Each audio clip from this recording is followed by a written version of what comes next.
Hi Rolex lovers. I just wanted to do a comparison between my Rolex Oyster Perpetual 39mm against my newly acquired Datejust 41. Now you're probably aware that you can no longer purchase a 39mm and it's been replaced by the new 41mm with a small price increase over the OP39. When I scoured the internet, there wasn't too many videos comparing the 39mm against the Datejust 41. And I just really want to go through some of the highlights of both watches. And is it really worth the price increase of £1,450 against the newly released Oyster Perpetual 41mm? I'll leave that to you to answer that question. So the 39mm Rolex, both in blue dials as you can see, has the green accents at the indices, which some people like, some people don't like. It has the 31-32 movement, I believe, in this watch with a 48-hour power reserve, and all watches do have a element of water resistancy. So the beautiful brushed steel on this around the bracelet, the Oyster bracelet, which is 904L steel, I believe. So brushed along the bracelet, you can see a recessed Rolex crown there, with highly polished aspects to the side of the case, and the bezel itself. Really nice watch on the wrist. What else can I say? It is sort of less is more, really, and definitely can be picked out as a Rolex from a distance when people recognise the bracelet. Is it worth the extra money? So the 41mm, which has been released, has a 3230 movement with a 70-hour power reserve. This one has a 48-hour power reserve. And the 41mm has a 3235 movement with a 70-hour power reserve. Obviously, it's slightly bigger at the 41mm.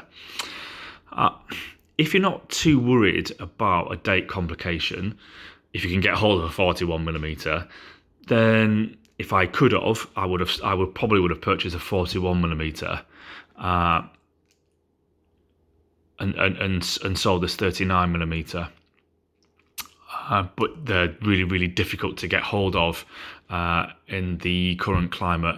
I was very lucky actually to get hold of this 41 Datejust, so I did bite the bullet and pay the sort of extra money for a Datejust 41. So let's take a quick look at this watch. So the bezel itself is more flat compared to the Oyster Perpetual, flatter bezel. Obviously you've got a date complication, but with this, you've still got the more highly polished aspects to the bezel and the side, but you've also got the bracelet, which is center polished and outside brushed effect, which is a super comfortable watch. This, both watches are really, to be fair. Clasp wise, it's just got a raised crown on this one. Definitely a better watch strap there. So it's a shame, really, that you can't sort of customise the Oyster Perpetual. Maybe Rolex don't want you to be able to do that because it's supposed to be the entry-level watch. But really, it would be nice to have a different bracelet on the 39. If you could have the Jubilee on here, I think that would be fantastic. But maybe more people would buy the 41 as opposed to the Datejust 41, the OP41, I mean. So yeah, so let's have a quick look on the wrist.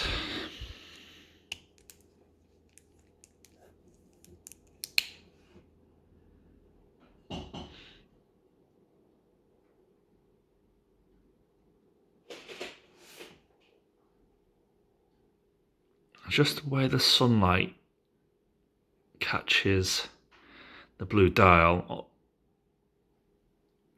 on the polished steel, just looks lovely, really.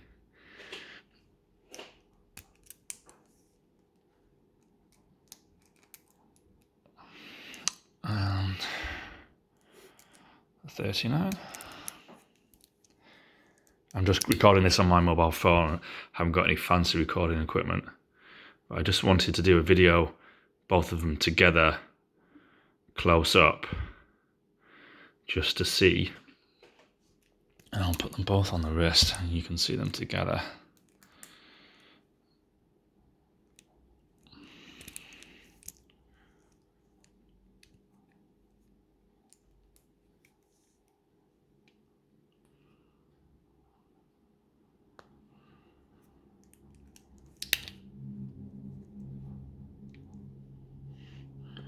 Just see what you think.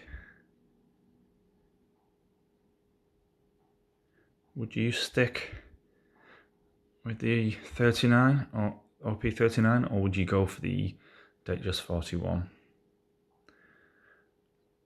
If you can get an OP41, obviously the case size is going to be pretty much the same as the datejust 41. You know, is it really worth, for the date complication and a bit of extra polish on the bracelet, is it really worth £1,450 extra? I'll let you make that decision. Okay, I hope you've enjoyed this very brief video, and I hope you made the right decision. Take care, bye now.